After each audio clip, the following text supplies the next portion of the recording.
Why, that's the second biggest monkey head I've ever seen. I used to be an adventurer like you. Then I took an arrow in the knee. The definition of insanity.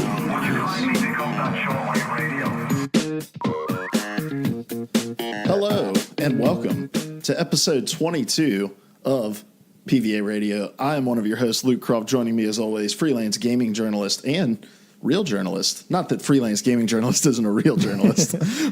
Cody Mellicline, how are you doing, my friend? I'm doing well and employed. How about you? I'm doing fantastic. And that laughter you hear in the background is none other than Larry. He now owns a Switch. Hunt. Oh, shit. Hey. Oh, na, na, na. Larry, how are you doing? I am pretty good. Nice.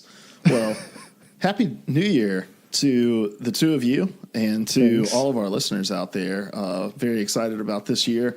Coming up, a lot of fun topics coming for this show as well. And I'm ready to get back to it after a 2-week hiatus. It feels a little weird falling out of the rhythm of it. I think we're all kind of feeling it, and I'm hoping that the show doesn't necessarily reflect it.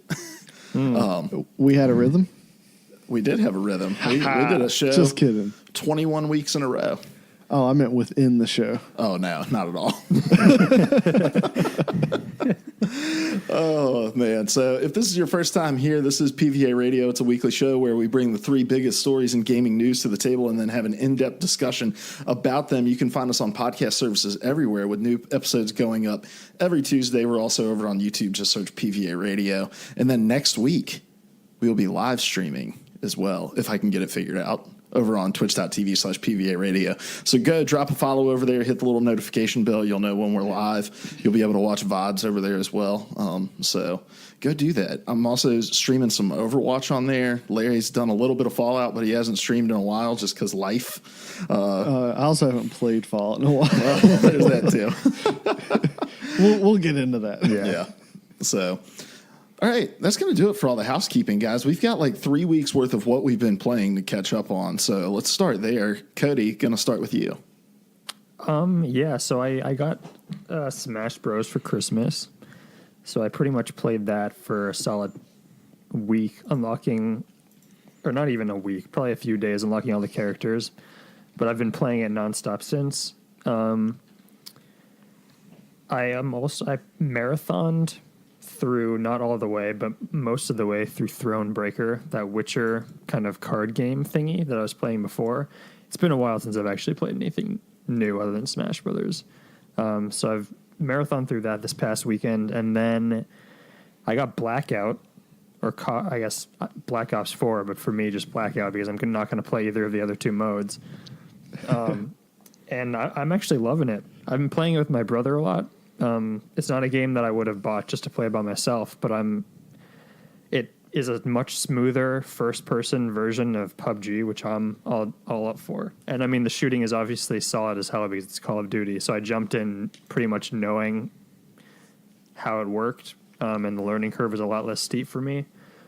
So yeah, that's pretty much all I've been playing. Smash Bros. Being at the forefront. How many characters have you unlocked? Do you have the full roster yet? I have the full roster, yeah. Oh. Yeah. Well, and look at you. Yeah, I know. Fancy. Did you cheese it? I did not cheese it. I did it full on. I played classic mode for every character pretty much. Oh, man. So Who have you been maining? I've been maining Bayonetta, and then I play a lot of Inkling as well, and I've been playing mostly the new characters because I am familiar with most of the others from the other games. So Inkling, Bayonetta, obviously she was in the last one, but that's about it. I'm sticking with my girl. Nice. All right, Larry, what have you been playing? Overwatch, insert complaints from previous weeks here. I love it and I hate it. I, too, got Smash Brothers, and I am cheesing it to get all the characters. Now, when we say cheesing it, let's clarify here. You're not doing anything like within the game to win. You are simply just hard quitting after each new challenger appears so that you can get a new one the next time. Correct. And the way I get the new one is by playing the Spirit Board matches, so it's going very rapidly. I don't know what that means. You haven't. There's a whole spirit board mode. I don't know what. Yeah, I still don't know what that means. I mean, I figured that much. But when I play Smash, I really just get on and play with my wife, and she beats me because she's better at that game than me. So what is spirit board? So if you play the story mode, you can use spirits to assist you, and spirit board is a way to unlock extra spirits. Oh, okay. It's all very strange to me, but one thing I was really excited about with this game was to get in story mode and play it with my wife, and I was super disappointed to discover that, unlike previous Smash Brothers story modes, this one is only single player. Yeah. Yeah. But besides that, I've been loving the game. I main Zelda. She's got some really deceptive smashes. If she clips you with her flying sidekick, you're done. All right. Awesome. I have been playing. Oh, go ahead. I'm sorry. I had more games. Oh, okay. I'm sorry. I distracted myself. I've also, while we were in West Virginia visiting family, I played Streets of Rage on my phone. I discovered that Sega put a lot of their Sega Genesis games on smartphones. And it's a pretty interesting setup. You can save the game whenever you want, but to save, you have to watch an advertisement. So that's how they get their money. Or you can pay $2 and not have to see an advertisement. I mean, it's a pretty cool deal if you don't have anything else to play. But now I have a Switch, so I don't need that. And then this wasn't really a game, but it was game-esque, so I put it on there. Black Mirror Bandersnatch. Have either of you watched that yet? I have Not not. yet. I really want to. It's pretty cool. It's a choose-your-own-adventure video. It's almost like playing Until Dawn, except you don't. They don't give you the illusion of having the freedom to walk through an environment that's clearly pushing you in a certain direction anyway. All right, awesome. I have also been playing Overwatch on both Xbox and also my newly purchased PC, personal computer device. Thanks for that. Yeah, just in case you were wondering what that is. I don't know. The computer I have, it has a little bit of a hum to it, and I enjoy it. It's a nice little white noise, but I'm hoping my mic isn't picking it up. So in the recording, but we'll see. Let me just take a walk with me here while I'll tell you the fiasco of trying to purchase this computer. So look, before anyone writes in or tweets at me and is like, you should have built your own computer, yada, yada. Well, two reasons I didn't do that. Number one, everyone is like, you could save so much money if you build your own PC.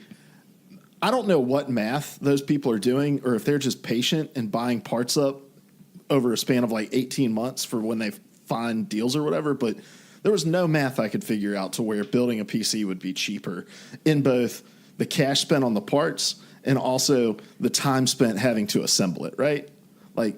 I value my time pretty highly, and I'm a pretty busy dude, and I just didn't feel like I had the time to do it either. So I decided I was going to get a pre-built. Well, I decided on an Omen by HP for a couple reasons. Number one, I watched the Overwatch League, and they just inundate you with Omen by HP commercials the entire time. Secondly, HP is a company that I felt like, I can trust them. I feel like their customer service is going to be pretty good. I know that their parts are going to be reliable.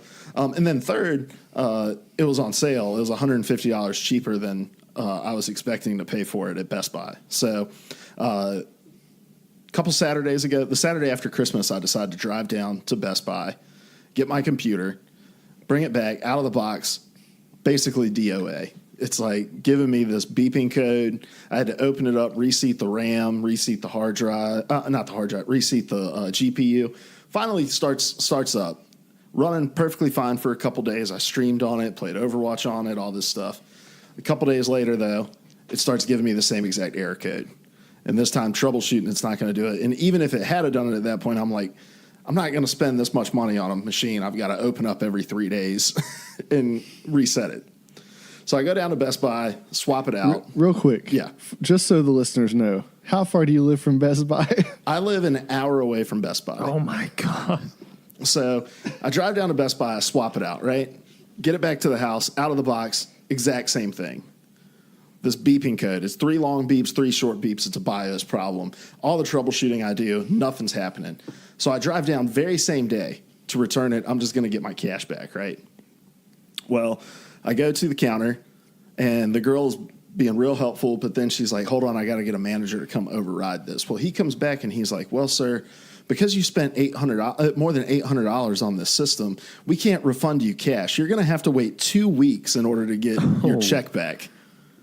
And I was like, wait. That's totally unacceptable. You guys had no problem taking $1,200 of cash from me. And now that you've sold me not 1, but 2 defective systems, you can't give me that money back? Well, he couldn't do anything about it. Nobody at the store could do anything about it. So I had to bitch about it on Twitter. And they did something about it, expedited the check to me, got it to me Friday. So I went Saturday and got the computer. And now it's not an owned by HP. It's a CyberPower PC, which it's way bigger than the owned by HP, and it's a little louder than it, but it runs well. Been playing Overwatch on it. Going to do a lot more streaming on it as well. So I'm very excited about it. Overwatch PC is difficult. Overwatch on PC is difficult. I'm terrible at mouse and keyboard, and it's like console Overwatch times 1,000,000 when it comes to toxicity. That's generally how it goes. Nightmarish. The fact that you've got like the little chat box to the left that you can just easily type into, people just say whatever they want in there. So, but I'm still having a good time with it. It's a lot of fun. And then I've also been playing a little bit of Smash Brothers too. And I suck at all fighting games, but for some reason, like Smash just does not make sense to me. It's literally the only fighting game that makes sense to me. Really? Yeah. That's funny. Like, I don't know. I think it's a simplified fighting game. Yeah, I would say that too. I think part of it is just like I grew up playing Smash, and to me it was always just like a button masher. I never took the time to really figure out how to play it, and so in my adult life it's harder. Whereas like I grew up playing Mortal Kombat as well, but me and my brother would like get the guides and learn the moves and actually play Mortal Kombat to some extent. So like those games always made a lot more sense to me than Smash did. So, and Smash is just so frenetic, and there's so many particle effects going on. That's part of it. So now, you did get between the time you ordered and picked up your PC, they gave you a pretty significant refund because the price went down. I thought that was nice. Well, 2 things. First of all, Best Buy did offer me a $50 gift card for my troubles, and they were like, "Is that acceptable?" I said, "Yes, it is. I will be happy to spend that as my last $50 I'll ever spend at Best Buy." And then so I go to pick up the PC on Saturday, and the guy working at the pickup counter is like, "All right, you got a refund coming your way." I was like, "What?" He's like, "It's cheaper now than when you bought it online last night, so you're going to get a refund." I was like, "Can you tell me how much the refund is?" He's like, "Nah, it doesn't tell me that." I'm like, "Seriously?" And so he's like, "You can check your bank account." Well, luckily I got an email shortly after, and I had saved 99 cents. Oh my! So I was like, "Lauren, we're going out to dinner." Deals. So, yeah. Man. I love that whole story. Tell it PC again Master Race. from the beginning. March 2nd, 1990. All right, guys. Let me polish it off by saying this.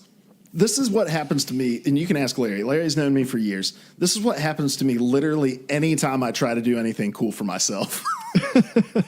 I always have to go around my elbow to get to my asshole on it, and so I have the worst luck. It's the Croft luck. So, all right, Cody has now changed positions in his new apartment. I need access to my charger. He's sitting in a chair. I really miss him, like, lying on his stomach, propping his head up with his hand like we're at a sleepover, you know? I was a little afraid that, like, he was going to send us his medical bill when he has to go to the chiropractor after laying on his stomach for so long doing the podcast. So I'm happy that you have proper seating now, and I believe he's frozen, so that's cool too. Yeah, he's gone. Well, Larry. Yeah. You have any funny stories from the holidays? Your kids say anything weird? Eat anything they shouldn't have?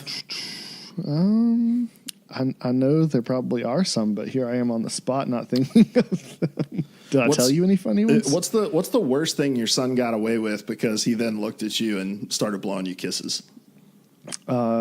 Deliberately throwing his drink on me. Oh gosh, like a hot coffee. Oh, no, that would have been funny from the get-go. Do you give your 2-year-old hot coffee? Is he 2?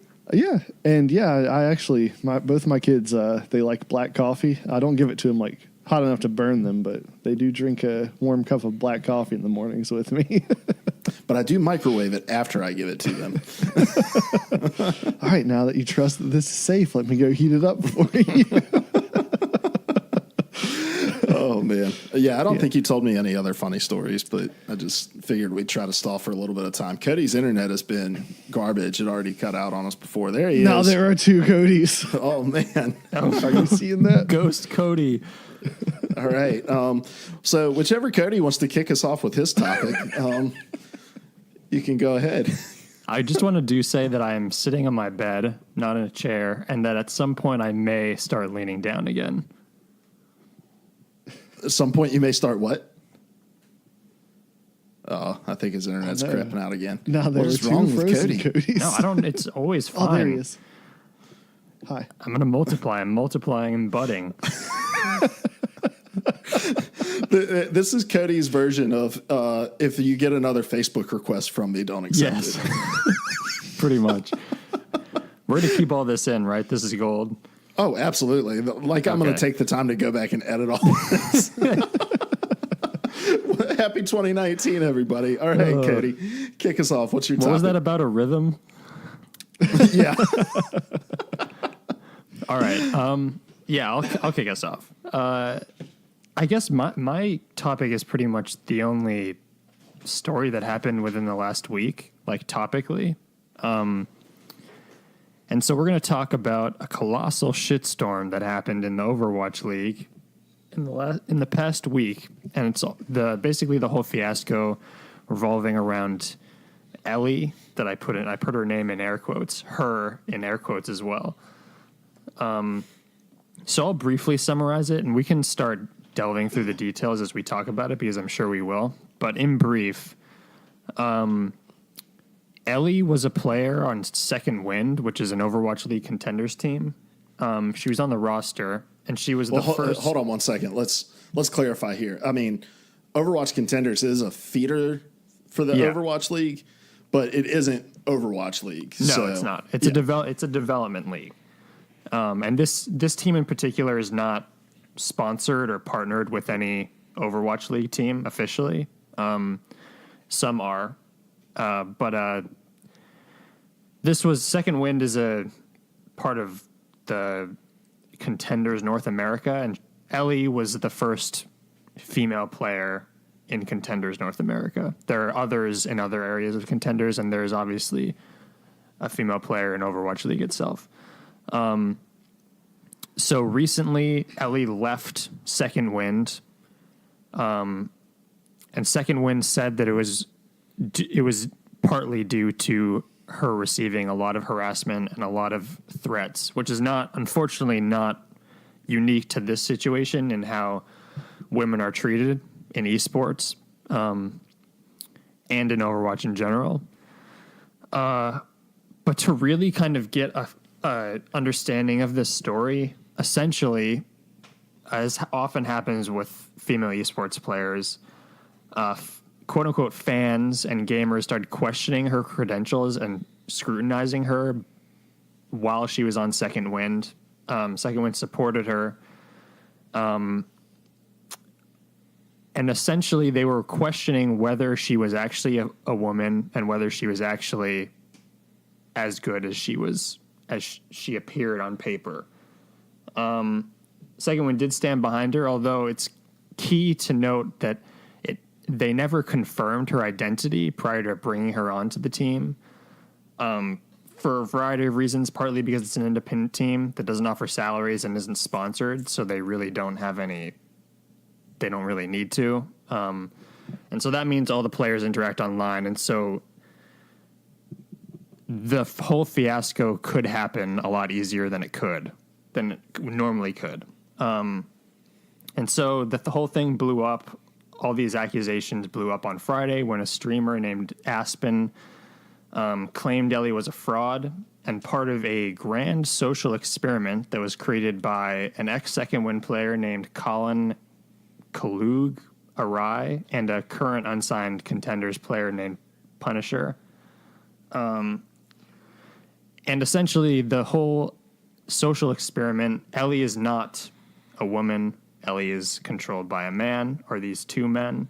And there was this whole grand mirage that they had swept over the eyes of Second Wind and Contenders and all these people.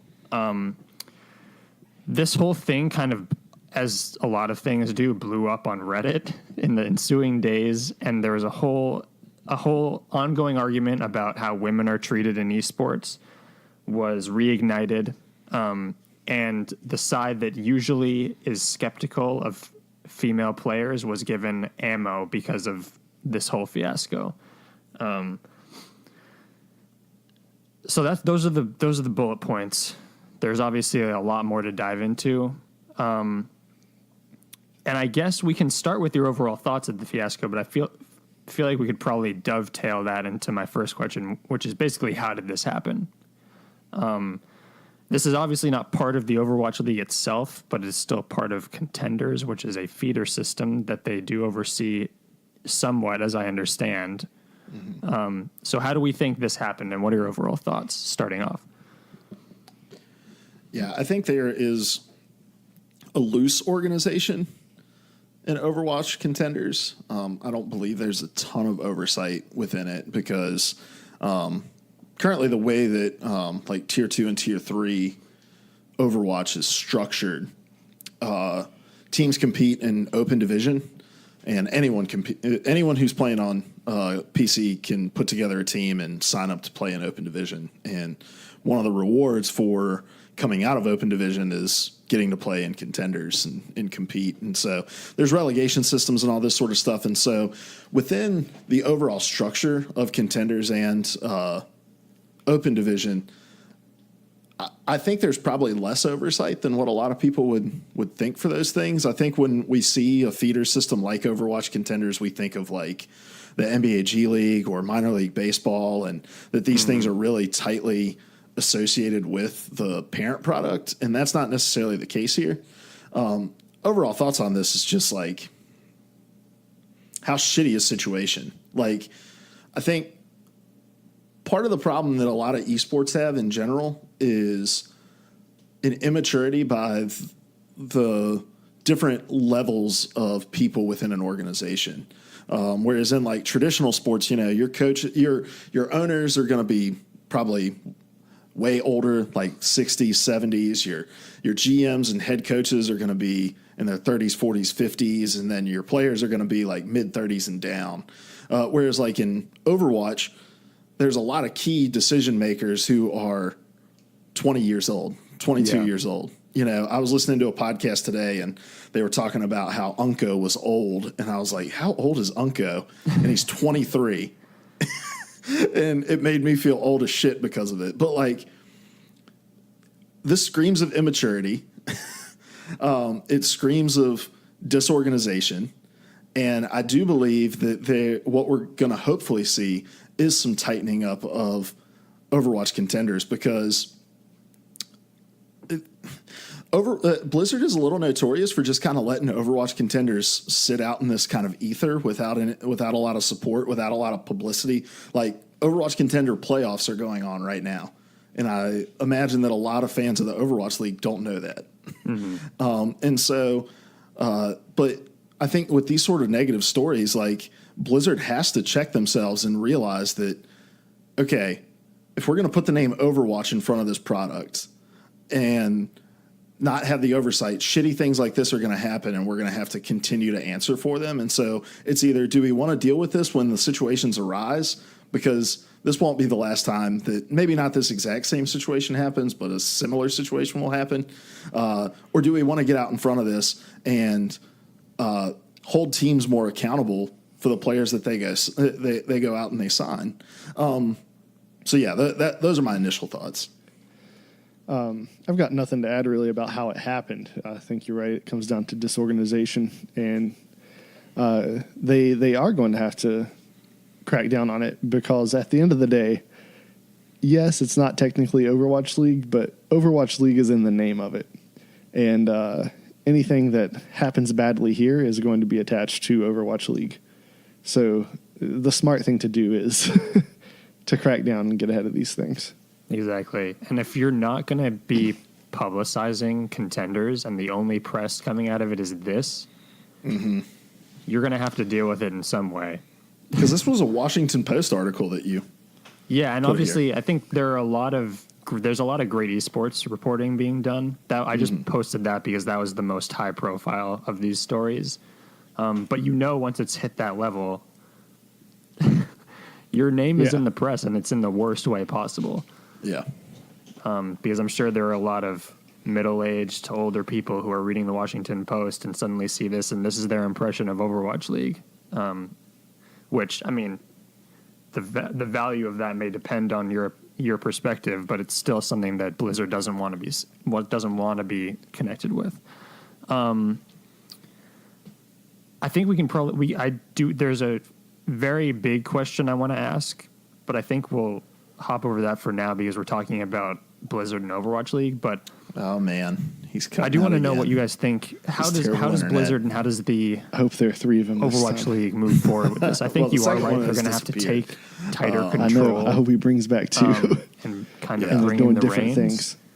on contenders and like I actually do want treat to it pause like for a it's moment just their to own thing, clarify but I don't know while what you guys Cody's think. hopefully reconnecting with us. But the official name of this league is Overwatch Contenders. So I thought it was Overwatch League Contenders. no, it's My just mistake. it's just Overwatch Contenders. Just want to put out a little point of clarity there. Okay. But so- from Blizzard's stance, at least, their game name is still attached. I was about to say the name Overwatch is far more important than Overwatch League. Far more people are going to connect with just Overwatch than they are Overwatch League. So, Cody, I was just clarifying that the name of this league is Overwatch Contenders, not Overwatch League Contenders. Sorry, is that what I said? No, I said that. Oh, okay. So- Yeah. All right, go ahead. You were going to lead us into another question, I believe.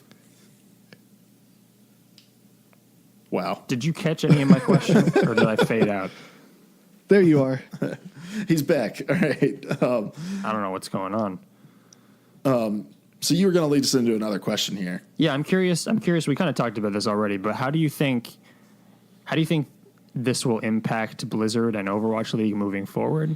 I think you are right to a certain degree. I think they may have to tighten the reins a little bit and really take control of this thing. But how much control do you think they should have, or how much oversight do you think they should take of this? And do you think that is what they will end up doing, or are they just going to leave contenders out to do its own thing? I hope they don't leave it out to do their own thing. They have to crack down on it, or they're going to have to relegate it to not being like, I don't know. They're going to have to distance themselves from it or crack down on it. And I imagine they're going to crack down on it. Just because at the end of the day, the difference between this and the league, it's going to be lost on the average person. Esports is struggling to be taken seriously. And unfortunately, Overwatch League, this is not the first stupid controversy that's happened among the players. And the general public, they are seeing this as yet another instance, even if that's not a fair thing to say. That's how it's being perceived. And the best thing to do is to crack down and negate those perceptions. Yeah. I mean, in an ideal world, I would like to see Blizzard kind of take the reins a little more with Overwatch Contenders for a couple reasons. I mean, number one, to avoid situations like this arising again, but also just because I've watched almost all of this season, and it's a great product. There's a lot of great production value. There's some really passionate kind of freelance people that are doing things on Twitch. Broadcast GG does a lot of like the smaller regions. So I mean, from a selfish perspective, I would hope they would take more control over the product just because it's a good product. And if they put more emphasis behind it, number one, they can avoid situations like this. Number two, they can try to claw back some negative PR they've received from it. And in number 3, they can grow something that I think is worth growing within it. However, realistically, Overwatch Contenders is a huge. There's 5 or 6 regions with 16 teams in each region, and it's an international competition. And not to say that Blizzard doesn't have the bandwidth to be able to monitor it. I just don't know if they're going to be willing to put that bandwidth towards it. Part of the problem within this is there hasn't been any real official discipline that's been handed down by Blizzard to Second Wind, and I'm not even sure if there should be, because there's so much churn in Overwatch Contenders. Rosters are totally different from one season to another, from coaching and the actual players themselves. So it's almost like, should Second Wind's players for next season, who are not connected to the situation at all, should Second Wind's coaches for next season, who aren't even connected to this situation at all, be punished just because they carry the same name of a team that had some shitty people on it before who made bad decisions? So just the very transient nature of Overwatch Contenders makes it really hard to hold people accountable in this situation. I'm not saying that they shouldn't be, but it's who do you punish in this situation? Do you ban Collusion Punisher from playing, or from competing in organized Overwatch? I think that's a start. Well, one of them already had. He was already kicked off the team once. Yeah, that's largely why he did this. Yeah, so it's what I hope this doesn't do is dampen the ability to make Smurf accounts or alternate accounts. I think that's an okay thing in a competitive game like this, to be able to have another account that you can go on and practice other heroes you're not comfortable with, those sorts of things. And I could see this being a kind of a catalyst for maybe making some changes to Smurf accounts, because that's essentially what this is about. It's about the lie, but it's also about the Smurf account and being able to hide behind a username and claim to be somebody that you're not. And this could have been a social experiment, but it was more likely probably an attempted workaround a system that had already punished a particular person. So I don't know. It's such a tricky situation because I don't know what the good solution is. Yeah, I think your point about Smurf and secondary accounts is pretty key, because I think especially for female players, I guess guys do this as well, but especially for female players who experience already so much toxicity and harassment, hiding behind a name and maintaining a certain amount of anonymity is important to avoid the kind of threats and harassment that actual female players do encounter on a pretty much daily basis. And it's a way it's a way for professional players to get some practice in without kind of drawing attention to themselves. It's a way to avoid a lot of negative attention in general. So yeah, I think it'll be interesting to see how they approach that particular aspect of this, because I think that is an inherent aspect to online gaming, and it'll be interesting. It's something that obviously traditional sports doesn't even have to contend with at all. It's completely unique to this aspect of sporting. But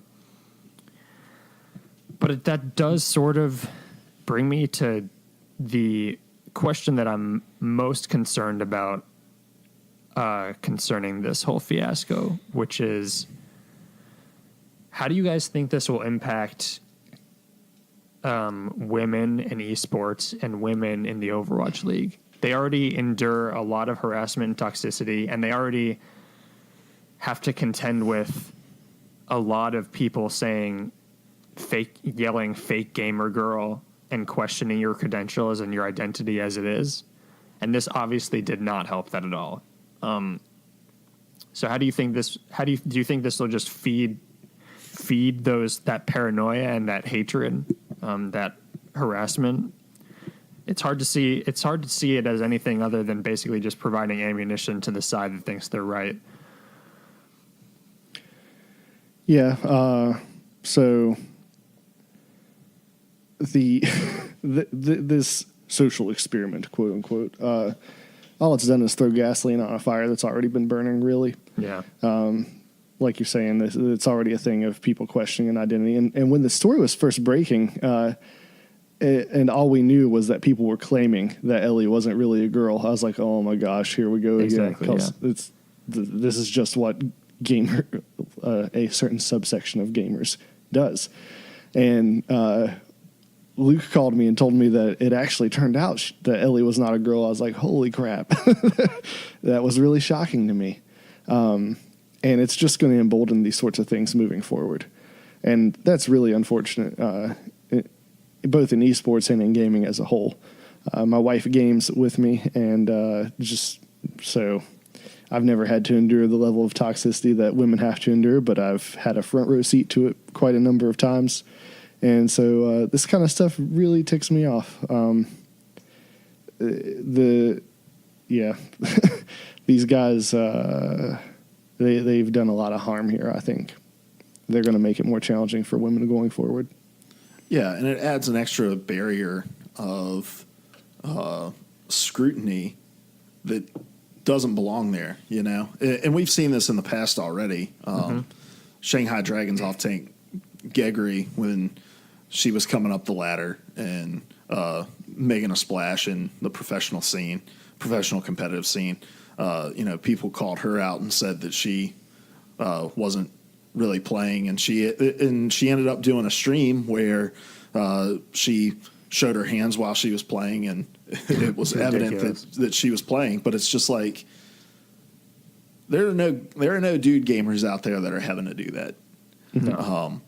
And it's this added layer of scrutiny to female gamers that just has no business existing, and this just exacerbates the problem because now every time some girl comes out of the shadows and starts making a splash in the ladder of a competitive game, there's always going to be this Ellie to point back to and claim that this is just another example of this. And it's frustrating. It's 100% frustrating in the one direction of the number of people who are going to use this as you have to prove yourself so that we don't call you this anymore. Like it's just sickening to me. And what I'm hoping happens is that come February 14th, Gegri just kicks ass in Overwatch League and becomes a story in and of herself because she played great for a really, really bad team in the first season of Overwatch League. And I'm just hoping that she comes out this time, and it's kind of a short-lived memory of this failed quote-unquote social experiment, which was actually just bullshit. Yeah. And it becomes a more positive storyline of look at this sole Overwatch League female player just completely dominating the competition. And something I kind of want to point out here, considering I may have the story wrong, but so at the end of the day, it's good that this came out. It's out in the open. Glad this dude got caught doing what he was doing. But I still question the integrity of the people who were looking into Ellie's identity in the first place. Oh, yeah. Yeah, 100%. It wasn't a noble pursuit. Yeah. Well, actually, let me take that back real quick, because I do want to caution just lumping everybody who possibly had something, who was possibly leery about it, because top 500 Overwatch ladder is like a really tight knit community. You know, if you watch enough streamers, then you will start to see like they know the people that they're playing with for the most part. They recognize names, and so for someone to go from no one knows who they are immediately to this is a top 10 player that's like making a splash in the tier 2 scene. There's this new like she signed to this contenders team. There's it's brand new social media accounts like that are getting followings. Like I can see people who are really tied to that scene seeing it and thinking that, something smells kind of fishy about it. But that was not the overwhelming majority of people that were jumping on this wagon. So, but I want to be fair to a certain subsection of audience that allowed this to come to light for more noble reasons than just, we don't think a girl can be good at a game. Yeah. I also don't know if she would have gotten as much scrutiny or if they would have dived into all this stuff if she was a man. I mean, I think those people still would have paid attention to it, but I don't know if they would have paid as much attention to it. We've seen it over and over again that the standards are not exactly the same. And so I would just like to put that out there. I don't think, even for those pursuing it for noble reasons, I do not think that it was 100% unbiased in some way. Oh, yeah. Well, there's also just, by the numbers, there's just a lot more dudes. Of course. in top 500. And so when you see a girl who's doing this, it does turn more heads just because it's a lot more uncommon. Yeah. Yeah, I do. Yeah. It'll be interesting to see how, and it'll be a little bit depressing to see how it affects it as well. But I have at least a little hope that both Blizzard and the Overwatch League and Gegri can start to chip away at all this just inflammatory nonsense that's been going on. And I do want to we can close it up by quickly addressing what we've all called as bullshit, which is this social experiment tag. Which is just a heaping pile of horse shit. I don't even know if it was a social experiment, what the hell are you trying to prove that we don't already know? I don't understand. And the social experiment thing doesn't make any sense to me because it's like there's a female Overwatch League player playing at a higher level than what you're playing. And we've seen the reaction to that. There are females playing in contenders, not North American contenders, but in contenders. So what is the social experiment? You're trying to prove something that hasn't been seen before in an experiment, but within this one, you're just throwing it. It's a failed experiment if it is an experiment because the parameters were just completely fucking awful. It's pretty well documented what this experiment would result in. Exactly. It's a social experiment is just rapidly becoming the new calm down, bro. It's just a prank. Yeah. Exactly. Oh, my bad. I'm sorry. I'm angry. It's a social experiment. Never mind. It's a troll. It's a troll's excuse. Yeah. And it's ultimately, if you wanted to know the results of this social experiment, which we already do know, you'd probably be better served actually just talking to female Overwatch players and esports players who can tell you story after story of what's happened. It's not that difficult to find that. And there's so many awesome females doing awesome things in Overwatch, in esports. One of the casters for North American contenders is a female, Ham Tornado, and she's been awesome this season. So, Ham Tornado? Yeah. What a name. I love Overwatch. So why do you need to make up fake people to figure out things rather than just highlight the females that are doing awesome things? Yeah. The reason is that it wasn't really a social experiment. It was driven entirely by ego. Exactly. Yeah. And wanting to loophole around disciplinary action. Exactly. Yeah. So this whole thing is just complete nonsense that is only adding fuel to a fire that I hope at some point burns down. But as I can see it, it's only going to be even brighter at the moment, at least. Yeah. So I hate to leave it on a downer, but that's how I'm feeling about it right now. It's all right, man. We're only a month away from Overwatch League Season 2. I know. And everything's going to get better. Yeah, sure.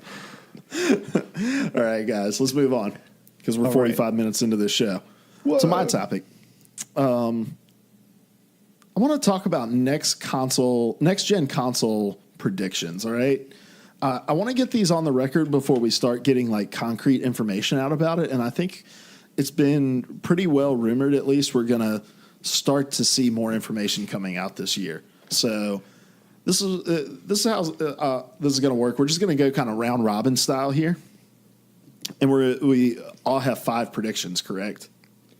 Yeah, I have more than that just in case one of y'all steals mine. Same here. Okay, fantastic. I do not. Always prepared. They're not good predictions. One of mine is that the Xbox 2 will be made entirely of bricks and take an entire room of your house. That's pretty accurate. We're going back to the old 60s design. Yes. But the hard Xbox drive in this Retro. thing is incredible. It's incredible. It is 28 megabytes. It can load one hat in Red Dead Redemption. Boy, it's a stretch. All right, so these predictions can be of a number of things. It can be either specifics about either the PS5 or the Xbox One 2. It can be something about the direction of gaming in general. We can talk about launch lineups. It's kind of just open to interpretation as to what you think your predictions will be, what you guys made your predictions to be. So, Cody, let's start with you. What is your number one prediction? I'm pulling mine up on my phone. I'm not being rude.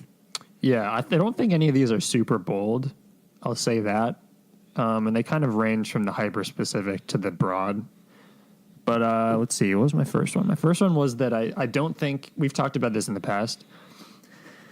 Neither Sony or Microsoft will launch with a diskless version of their next-gen consoles. But I do believe that Microsoft will roll out one at some point next generation. I don't think in the first 2 or 3 years, but I do believe later on down the road they will roll out a cheaper diskless version of the Xbox One, 2, or whatever one you want to call it, Scarlet. That's very interesting because I totally disagree. Mm-hmm. I think that streaming is like the hot thing, and you got to strike while the iron's hot, and Xbox has the technology to do it right now. So I'm gonna disagree with you there. Yeah, the only reason I think this is because I think Xbox learned their lesson in trying to push some big new initiative at the beginning of its console generation when people aren't ready for it. I do think people are obviously a lot closer to accepting a wholly digital future, but I do still think discs have a place, even if a small one, in the current market. And especially if they're going to be pushing all 4K stuff, I think 4K discs are a little bit difficult to run. 4K gaming is a little bit difficult to do without a disc drive. So I don't know. That was. I think Microsoft will definitely adopt a discless version before Sony, though. That was like a subsect of my prediction, but I do think that's the case. All right. I do see your perspective of, I could see Microsoft being gun shy to do this right out of the gates, and it won't surprise me if they do, but one of mine was that they would have a streaming only console right out of the gates, so I guess we'll see. Yeah. Yeah, and with that, I just think like, while people are slow to adopt change, they're probably quicker to adopt change if it's half the price of the thing that hasn't changed. Yeah. Which is what a streaming console would be. And so I think that you say like, hey, it's a streaming only console, caveated by the fact that it doesn't do 4K gaming, but seriously, it's $150 or whatever, so. All right. So Larry's prediction is that there will be a discless Xbox at launch, correct? I have extra since you took mine. Oh, okay. Remember? I've planned for this. All right. So my first one is actually going to be that Halo Infinite will be a launch title, and Microsoft really needs to have a solid launch title. And I feel like, Luke, you may not agree with this either, but just when I think about the launch of the Xbox One, it was just so anemic for so long. The Xbox One was plagued by not having a lot of first. Oh my gosh, I'm blanking on words. First party games. It still is. Yes, thank you. Yeah, and it still is. But that console was out for months before it had anything worth having that you couldn't also get on the PlayStation. And so I think they need to come out of the gates with something big. And it may be wishful thinking, but I'm hoping that something is Halo Infinite. That was on my list too. That's on my list as well. I'm gonna also put on there that The Last of Us Part 2 Remaster will be a launch title with the PS5 as well. So I kind of tied it all into one. I'm getting a little worried about. So there was a rumor today from an old IGN editor that The Last of Us Part 2 was coming out this year, but there are other things within me that, and I would have agreed with that, a couple months ago, but like Neil Druckmann was doing some mocap stuff and was like, hey, well, we're going to have more to show you in 2019. And it's just like, this is really weird. Like, it may not even be the remastered version of the game that is a launch title for PS5. It may be that The Last of Us Part 2 is a launch title for PS5. Like, do you think it'll straddle both? Like there'll be a PS4 and a PS5 version?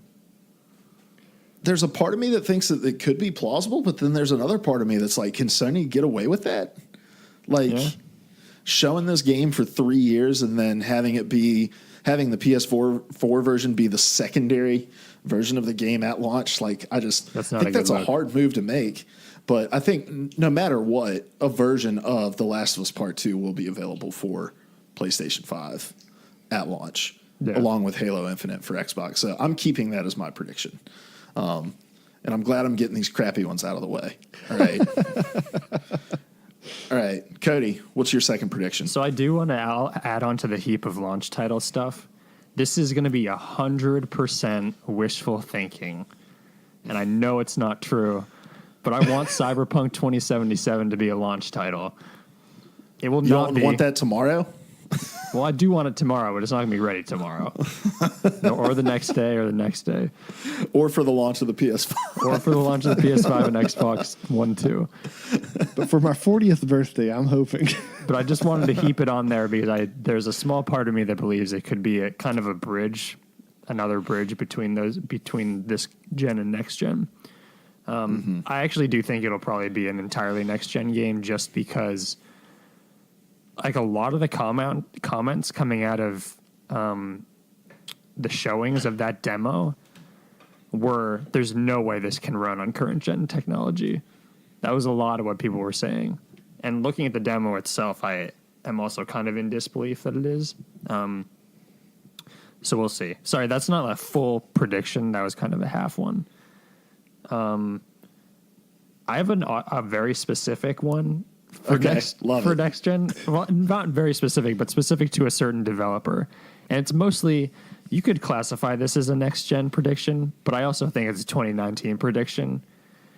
My prediction is that Blizzard will continue to hemorrhage talent out of its ass. Okay. Can you really call phones next gen consoles? No, this is really just a prediction about Blizzard moving forward into the next generation of consoles. But I think it's not a sinking ship, but people are leaping off that boat left and right. Mm-hmm. Yeah, I don't really know much about that, so I can't speak to it. Same. Sorry. Great discussion, guys. Larry, what's your second prediction? This is a podcast.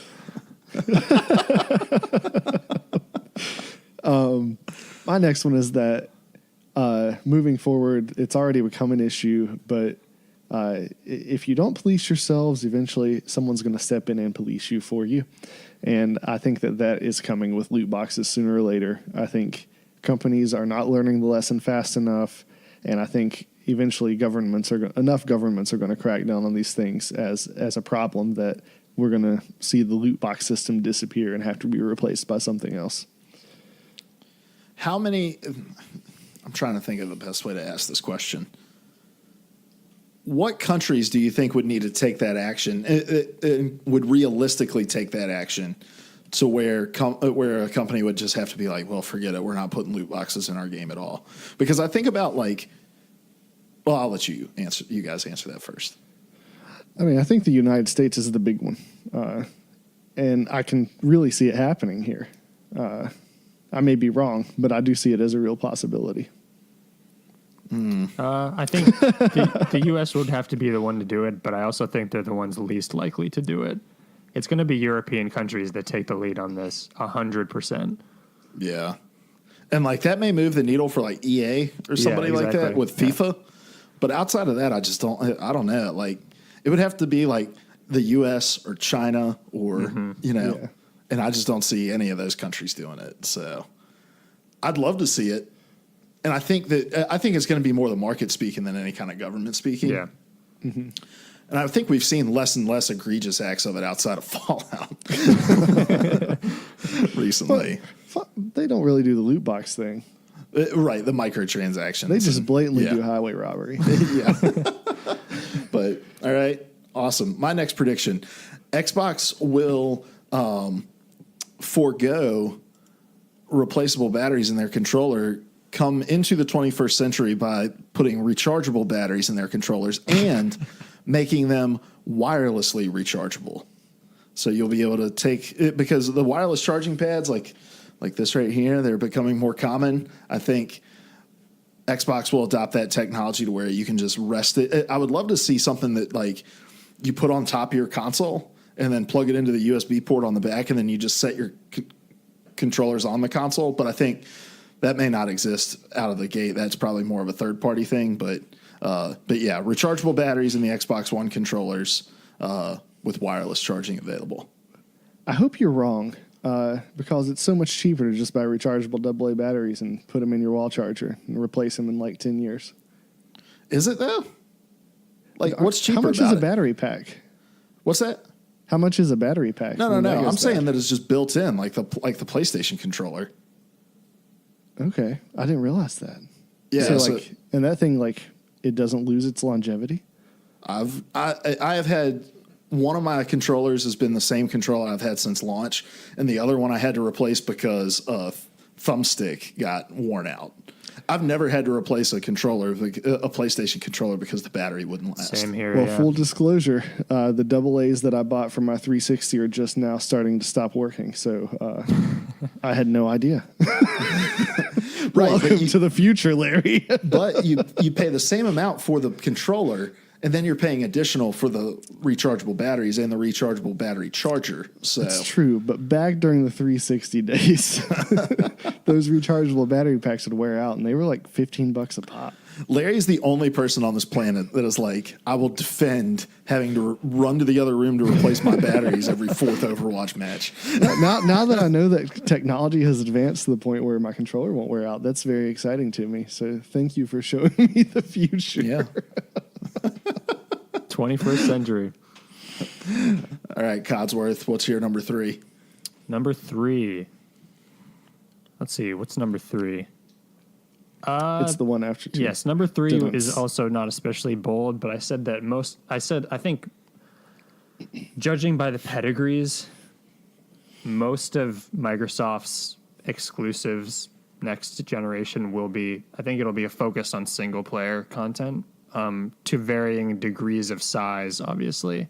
But this is just based on the pedigrees of who they've hired. It's not an especially bold claim. It's pretty easy to see, but I think they're trying to go after what Sony's been getting, which is high-profile single-player experiences, driving the conversation for a certain amount of time of the year. And I think they'll kind of start. They're already starting to move in that direction. Obviously, Halo being one of the exceptions. Do you think that what's the name of the Santa Monica studio that they just opened? It's not the Enclave. It's something like that. No, and it's not Coalition. Anyway, do you think that that's going to be a single player game, or do you think that's going to be like a massive? The way they were talking about it and the talent they attracted, it made it seem like it's going to be their equivalent of Naughty Dog. The Initiative. Yeah, the Initiative. Yeah, they were talking about it like it's going to be their equivalent of Naughty Dog, which I hope Microsoft gets, because more storytelling on that caliber is always welcome in games. Yeah, I don't know. To me, Xbox is like my multiplayer console, and so I would much rather just see them invest in like really blowing out a really great online service game, because we don't really have that in the first party space right now. No. Like, so I think Halo will if, be that. Yeah, I can I see do that. too. That was one of my my last fallback prediction. If you take them all, I'm going to go ahead and spill the beans on it. Was that Halo Infinite was going to be very much a games of services kind of game. Like, I think it'll have the campaign, but I also think that we'll see something like Spartan Ops, where you got a season of a story. I think that it'll be not persistent online world, but it's going to be something Destiny-esque, I think. Yeah, and I think that makes sense. Like, I don't think being a story game has to be mutually exclusive to being this online service game. I think Destiny has told a decent story to varying degrees of It's of told success. one good story. Let's be honest. To varying degrees of success throughout their life. But I think Halo could be a studio. I think 343 could be a studio that does it right. Yeah. And I think doing it in more of those kind of like bite-sized chunks rather than just being like, hey, we're trying to put together a 12-hour campaign or whatever, like, may help in rectifying some of the bad story decisions that have been made in the last few games. So I don't think they're mutually exclusive ideas, and I would hope that Halo wouldn't forgo that just to be an online service game. But I agree. I think Infinite is too telegraphed a name to not be a games of service. Yeah, but I think the majority of I think they are really moving towards more single player experiences. Again, those are going to vary in size. But I think everything that Phil Spencer has said about his Microsoft's focus being on storytelling is kind of indicative of that. But we'll see. All right. Larry, was that your third, or you have another? I got one for you. Sorry, I keep weaseling these semi-predictions in. But even though it is very dead right now, I guarantee you that there will be another foray into VR and AR. And this time it'll be even better.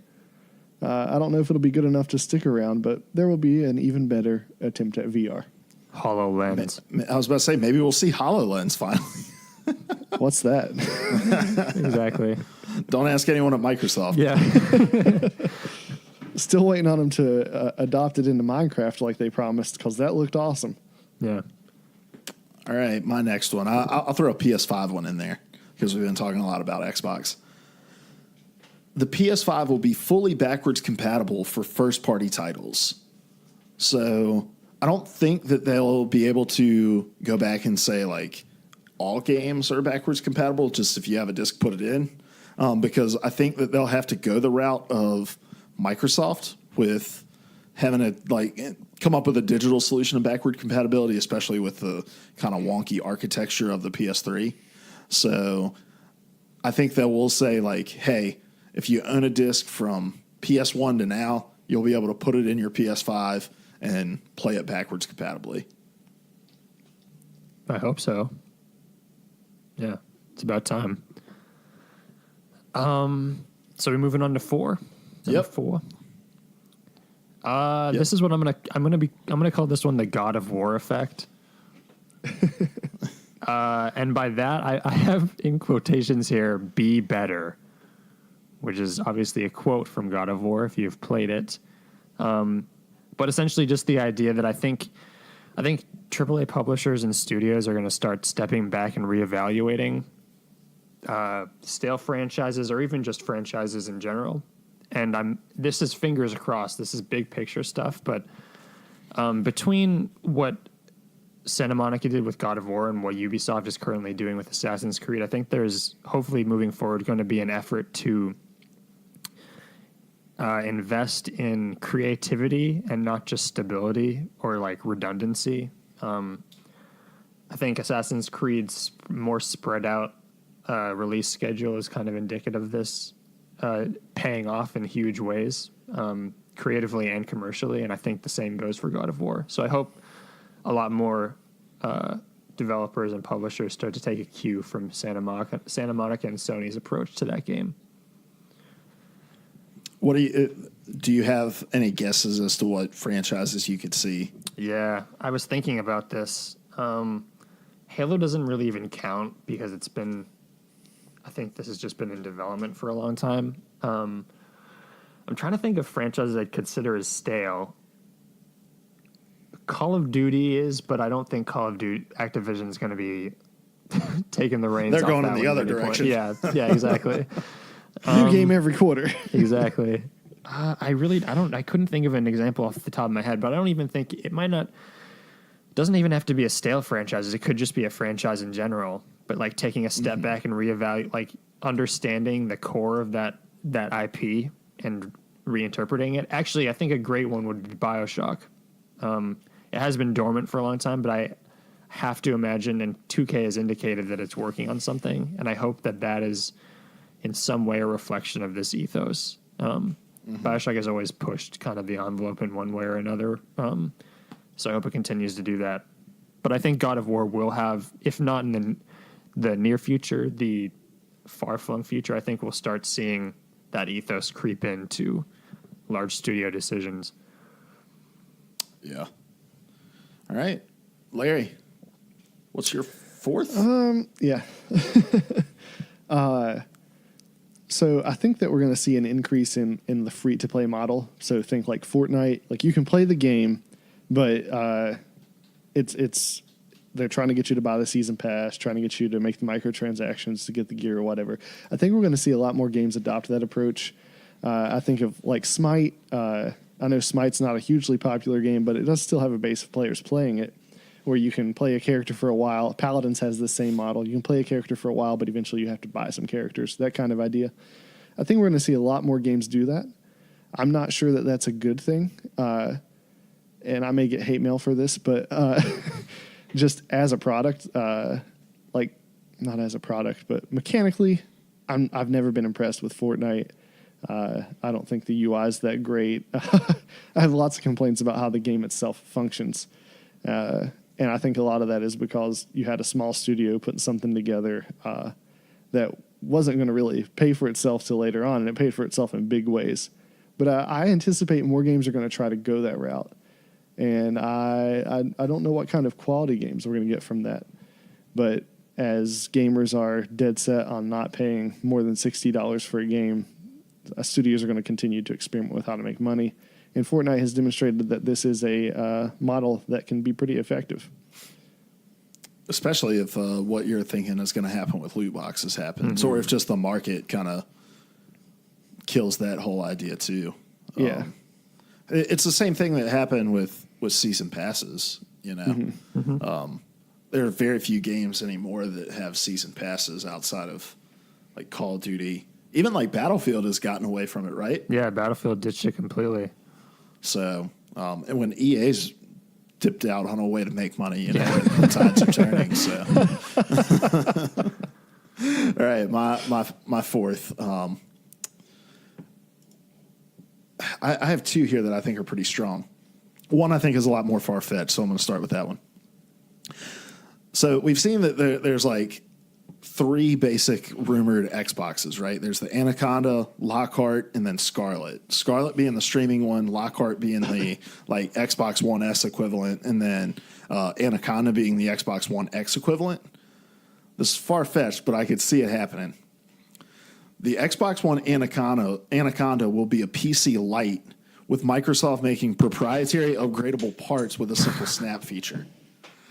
The thought being, as time goes on and parts get cheaper, Anaconda will become the only physical model, non-streaming model available, and this will be Xbox's last actual like initial launch into a defined console generation, because they will just continue to release upgradable versions of upgradable parts for the Anaconda to the point where they put together a new case, and it's just PC Lite. You're not having to build it. You can just buy upgradable parts, press a button, snap it in, snap it out, that kind of deal. I think Microsoft is really migrating more and more towards PC, where like that line is going to be blurred. And if any company was going to do it, I think it would be them. And we know they've already kicked these ideas around a bit, so I can see that happening. I think people have kicked these ideas around for them. That's true. Yeah. I'll be interested to see. I personally hope that I mean, I can see why that's an appealing idea, but I personally hope that it does not go in that direction, because the reason I'm on console is because it's easier in a lot of ways. I don't know. Yeah. Yeah. Well, there's a lot of like software solutions too, to being able to figure out like, hey, we'll automatically adjust your settings based on your hardware, you know? So it's just like plug and play, kind of simple. And also like the whole idea that Microsoft now can't void your warranty for opening up your console. Yeah. Just like, and that's happened recently, so that won't factor into a decision. But I don't know.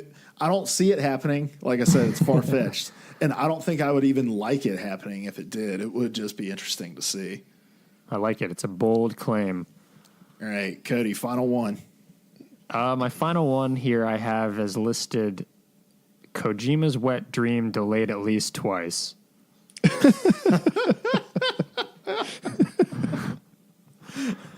Which I think speaks for itself. Yeah, I think I've got the gist of what you're saying here. Sorry, I wrote these while I was at work and I was eating, so I'm not 100% cogent. But what I meant was that Death Stranding will be delayed at least twice and will launch as a game that is, I think, will be labeled as way too Kojima. I think it'll be delayed twice, primarily because I don't think Sony knows what this game is, and I don't think Kojima 100% knows what this game is. And I think there's a large difference between being the face of Konami and being involved in the inner workings and kind of heading your own studio. So I think not only was there obviously a period of time where he was literally just soul searching around for an engine and learning how to build his team and what the team was going to be making, but there's also just a learning curve in terms of actually running your own studio. And I think if any game in Sony's first-person lineup reeks of delays, it is this one. And mine, I made it at least twice, but I think it could be 3 as well.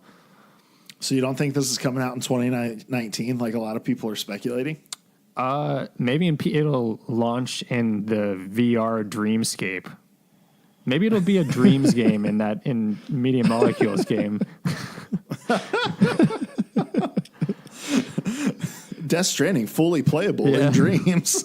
I could totally see him doing It'll be that. the only way people buy Dreams. Yeah. I am really worried about that game, actually. I think these people who are like super crazy creative, their minds go places most of our minds won't even go, really need to be surrounded by people who like keep them in check a bit. And although Konami, that whole situation, it was real slimy, but I do not think like Kojima surrounded by people who won't question him because he's Kojima. I don't think that's a good thing. Yeah, I think it makes me think of George Lucas losing the checkers around him and giving us the prequel trilogy. And I don't hate the prequels as much as a lot of people do, but there were a lot of things where he would have benefited from someone saying, that's not a great idea. Yeah. Well, look, I'm just excited for if we're still alive when that game launches. The three of us aren't going to cut that game any slack. So, where I think that game is a lot of people's wet dream, I think. So, yeah. But I don't even think they know what their dream is. Well, they don't care. Like it's just a cool thing to be into Kojima and pretend like you understand anything he's doing. So, yep. All right, Larry, what's your fifth and final? I saved my biggest and boldest prediction for the last, and that's sarcasm, because it is. Cross-platform is just going to become the norm. That's just going to be the way it is. That's what I think is going to happen. For all AAA, everything? Basically everything. And if you are the rare game that does not do it, you're going to catch a lot of flack. So I thought about possibly putting on that Xbox was going to come out and announce full support of crossplay for any system willing to participate out of the gate, just as like a real big gamer first kind of idea. So I was thinking along those same lines. But my fifth and final. Oh well, unless Cody, you have something to say about that one. No, I'd love to see that happen. I don't know if it will at the start of the console generation, but I do think it will happen at some point next generation. All right, my fifth and final is that the Xbox One, 2, or whatever it'll be, will come with a full-featured creator studio that's exclusively linked to Mixer, so that players directly from their Xbox will be able to upload or download, themes for streaming and set up custom scenes, kind of like OBS Streamlabs on your computer now. Because I think Mixer's actually been a lot more successful than what people realize. And I think Xbox still really believes in that platform.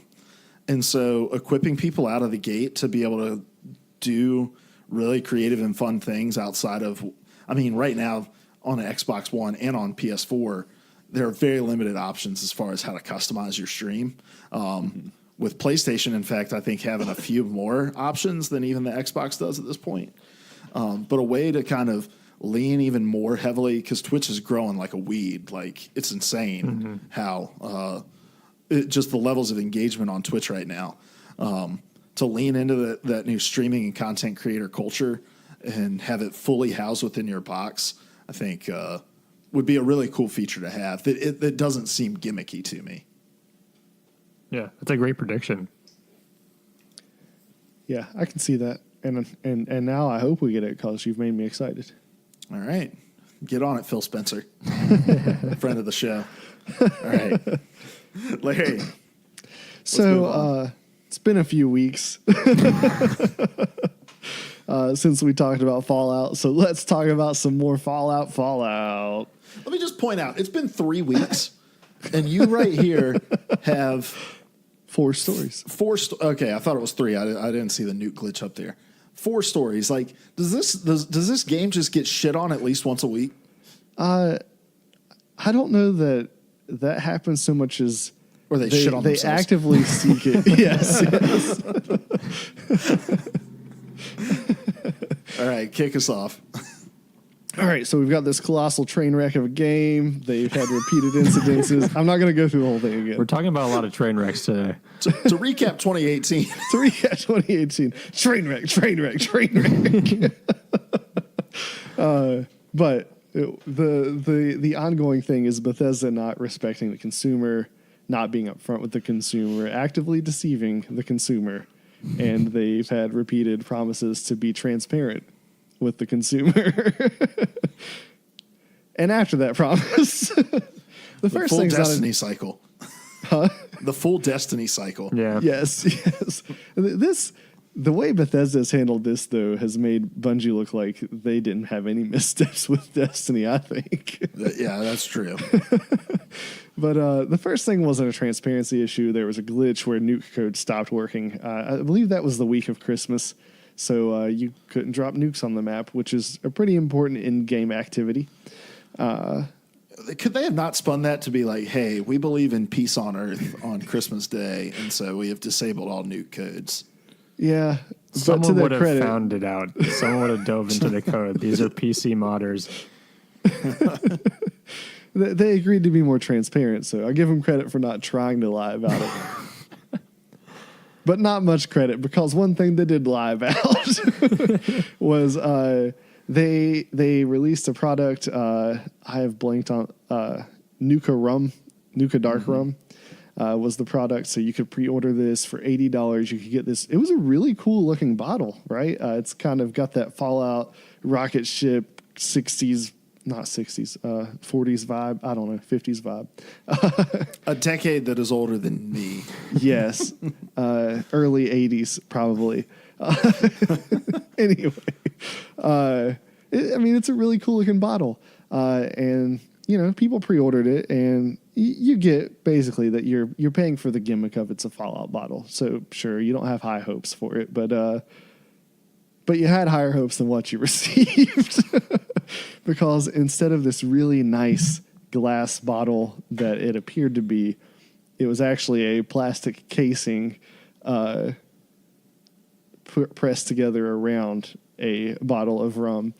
And I looked it up. I found a guy on YouTube who reviews liquors, and they did a tasting of this rum, and I'm going to have to send you guys the video. So first off, you've paid $80 and you're getting a 35% AB. Alcohol by volume. Thank you. ABV. Yes, ABV. I have it written here, actually. Thank you. 35% ABV, which you would not expect for $80. And the bottle says added caramel color and coconut flavor. So it's not even naturally flavored. It's got like nope. artificial shit in it. Those flavor notes are not from the creation of this alcohol. They are from flavoring. The guys taste it. They're like, I feel like I'm drinking suntan lotion mixed with vanilla extract. So it's disgusting. You might have kind of expected that, and that would have been fine if the bottle was as cool as it looked, but it wasn't.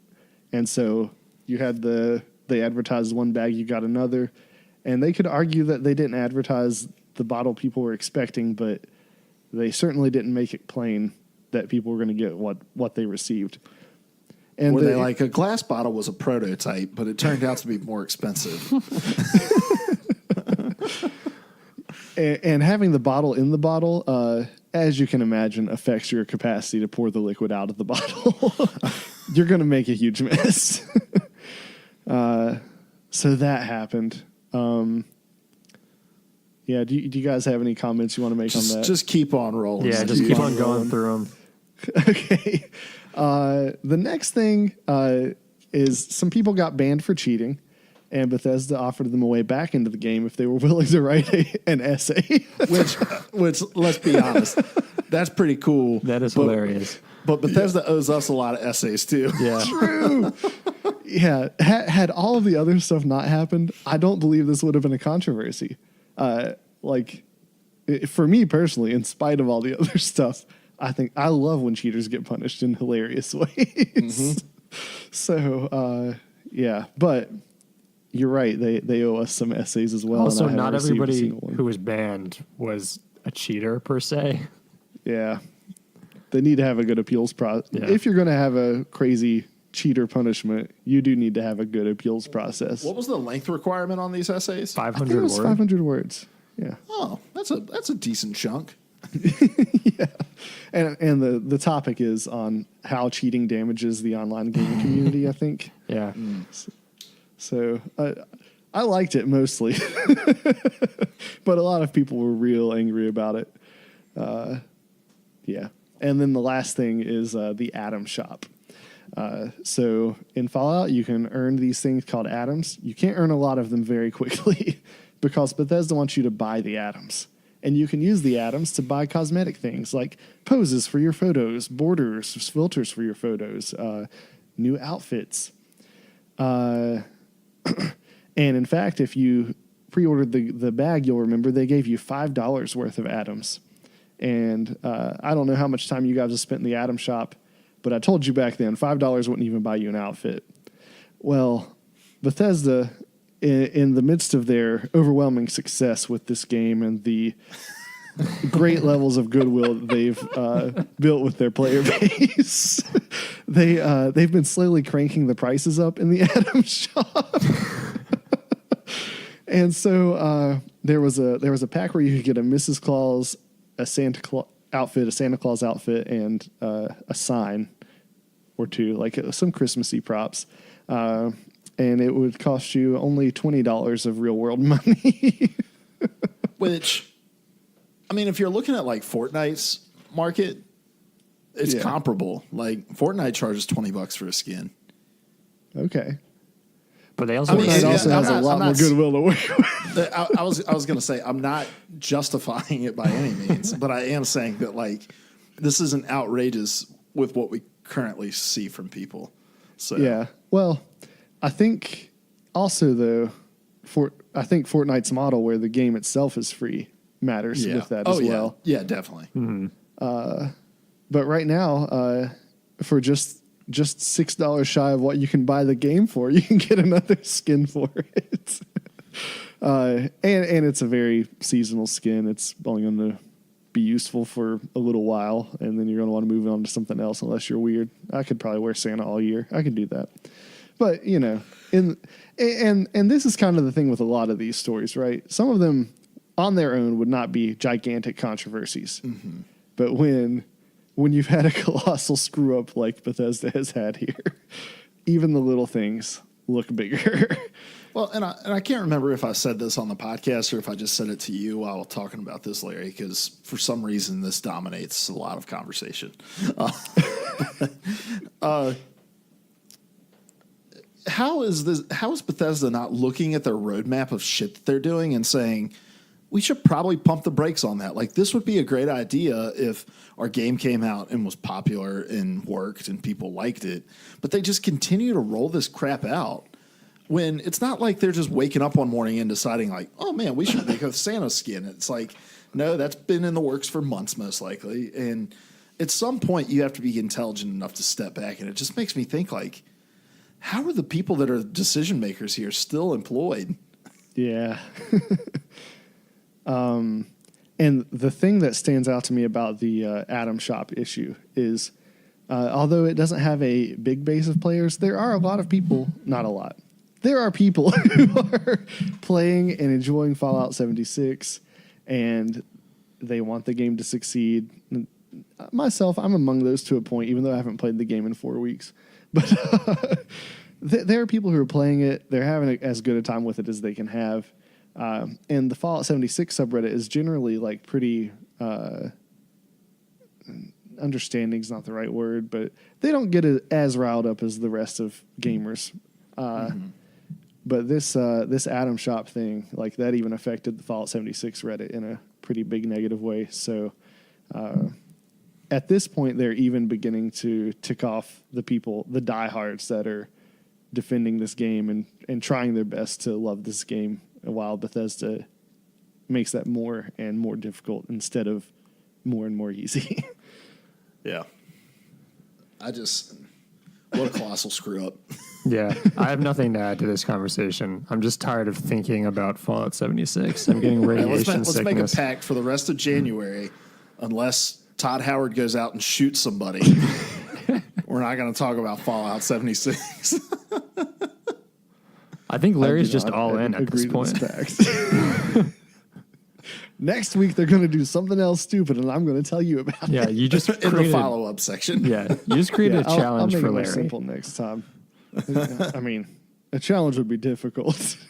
The only challenge here is Bethesda not screwing up for 1 week. The only challenge here is Larry not going on to IGN for an entire week.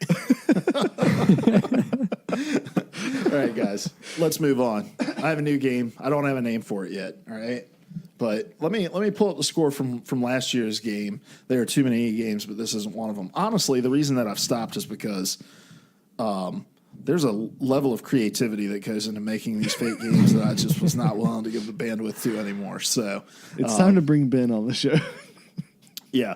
So I actually won 5-4, but it's not a really fair score because there were weeks where multiple ones of you guys were out, but you tied 4-4. Maybe at some point I'll bring it back so that we can break the tie between you two. All right. All right. We'll do that. But we're going to start a new game this week. And basically, like I said, don't have a name for it yet, but I will give you the rules. I have a random game picked out that you may or may not have heard of. I'm going to read you the title of the game, the description for the game, and you guys must tell me 3 things about the game. Number 1, what month and year did it release? Oh, God. All right, Number I'm gonna 2, lose every week. Yeah. I'm going to lose every week. No. I doubt either of you have heard of this game. So, number 2, Great. what system or systems did the game come out for? And number 3, what Metacritic score did the game receive? So, year, month and year, system or systems, and then Metacritic score, which is out of 100, just to remind you. And so we'll do this just closest. It doesn't matter. We're not doing Price is Right rules. We're doing closest in either direction. The game this week is Road Not Taken. Road Not Taken is an independent video game developed by Spry Fox. In a take on the Robert Frost poem of the same name, the game is described as being about life surprises, both positive and negative. It combines roguelike and puzzle game elements with the hopes of exploring unexpected surprises in accordance to the game's themes. As players explore, they will come across wild animals, impassable barriers, lost children, and other objects. So, Road Not Taken. Cody, we're going to start with you. What month and year did this game come out? How does this work? Do we get like a point for each category if we get it right? Okay. Yeah. So month and year. Yep. Oh, For Road God. Not Taken by Spry Fox. I'm gonna go with for year. Oh, I guess I'll just do month. Whatever. October 2015. All right. Sounds like a 2000s game. All right. System or systems that it came out for? PC. All right. Is that all? Sure. All right. And then Metacritic score. Oh, Out God. of 100. Yeah, this is the tough one. I'm going to go with 60. 60. All right. Actually, no, I'm going to go with 55. With a 55. All right. Larry. I've heard of this game. Month and year. Oh, you have? I have, but I can't remember the name. This is my great weakness as a person. So we do have the advantage of every week doing releases of the week for the Player 3 podcast. And I think I heard this game on the drop. So I believe that it's a PlayStation game. I went out of order. I'm sorry. I believe this is a PlayStation game. All right. I think it's going to be more October 2017. But Metacritic score, who knows? So I'm going to go 70. All right. All right. So Road Not Taken released August 5th, 2014 Oh, man. on PlayStation 4, Microsoft Windows, and Macintosh OS. So you guys, so Cody gets a point for the release date. Hey. You'll each get a point for the system because you each guessed one correctly. And then the Metacritic score was a 70 out of 100. So Larry gets a point for that. You nailed as well. So it's tied 2-2 right now. Yet to know if this game will make it a second week, but hey, it was fun while it lasted. I call it shenanigans. So 2-2. All right, guys. Well, we're an hour and a half into this show. Let's go around the circle. Who are you? Where can we find you? And what will you be tweeting about this week? Cody, let's start with you. My name's Cody. You can find me on Twitter at ProElectioneer. I haven't been on Twitter that much because I've been transitioning into a new full-time job. So I'm just going to leave that section blank. All right. Larry. I'm Larry. You can find me on Twitter at Lair Hunts Zombies. And for my actual job, I have to take a bunch of teenagers to this big convention. So my tweets will probably have to do with all the nonsense that happens on that trip. Last year, one of the kids I was responsible for untied the shoes of a Grammy Award-winning artist while he was performing on stage. So, Can you say who? oh yeah, Torrin Wells. It's just a Christian Grammy, not a regular real Grammy. So it doesn't matter. Are there any real Grammys? All right. I'm Luke Croft. You can find me on Twitter at Hokey_OW. Mixed it up. And I'm just going to be tweeting about Overwatch, guys. That's all I do. You can also find me at Tales from Gold. We have a Discord server. It's pretty fun. Come join it. And then I'm not the most unbiased, but I think the Tales from Gold Twitter is fantastic. It is. And you were briefly out of gold. I am still out of gold on my alternate account. I have an alternate account. Because you haven't played Oh my since God. you got to Plat. Yeah, because I haven't played. The one game I played after making it to Plat was a draw. And you're like, all right, best not to tempt fate. Yeah, I'm just going to draw every game from here on out on that account. So even control points. This is PvA Radio. We get together every week. Each of us brings one of the biggest stories in gaming news, and we have an in-depth discussion about them. Consider it your collaborative audio feature article, your CAFA. Get that tattooed somewhere on your body. Happy New Year to you all. 2019 is going to be fun. Until next week, we love you. Why, that's the second biggest monkey head I've ever seen. I used to be an adventurer like you. Then I took an arrow in the knee. Can I even tell you the definition of insanity? Would you please become that show?